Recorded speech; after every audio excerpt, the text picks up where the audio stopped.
Y'all, this is your boy Shafferspeeks.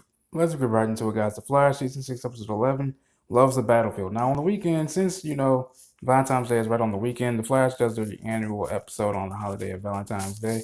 And what's so trippy about this is that last week, as we all know, Iris went into the mirror dimension, and she hasn't come out yet.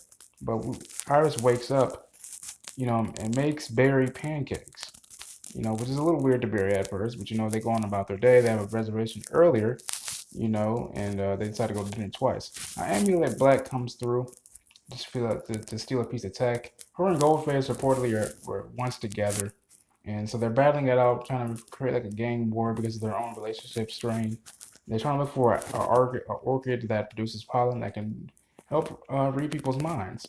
And the thing is, turns out Iris, she wants that orchid to help read Barry's mind.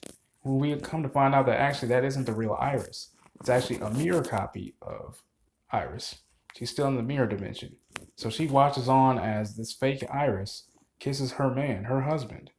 And not to mention throughout the episode, like I said, there's a huge back and forth between Goldface and Amulet. And while they're fighting at the big climactic battle, Barry arrives to save the day.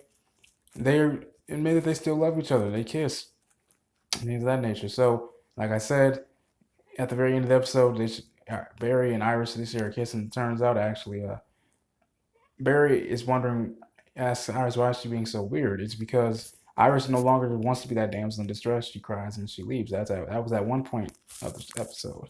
Barry, of course, always goes to his voice of reason, which is Joe. He said, "Look, when you're in a marriage, you're in a relationship, communication is key because you guys you guys are growing together, so you guys are gonna need to communicate." Which is pretty much a very easy thing to understand sometimes, but a lot of people don't do that. So, and so, like I said, at the very end of the episode, we find out that Iris is still stuck in the mirror, and she watches as the mirror copy kisses her man. And I can only imagine what's gonna happen next week in episode 12. A girl named Sue.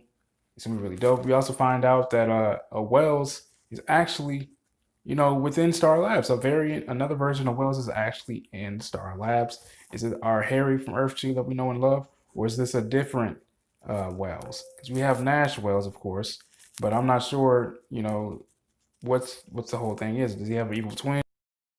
Because we also find out that Allegra was actually Nash's daughter on his Earth. And also you'll find out that Allegra doesn't like Valentine's Day because she goes with her ex because she was afraid that if she told him that she was a metahuman that he would leave her. They make up, they become friends. He obviously has a relationship with the barista down at Jitters. And Frost tells Nash, "Look, man, anytime we need to talk, I'm right here." So let's see what happens next week, man. This is Big Boy Cherry Speech. We finally get to see the reveal of Sue. Peace and love.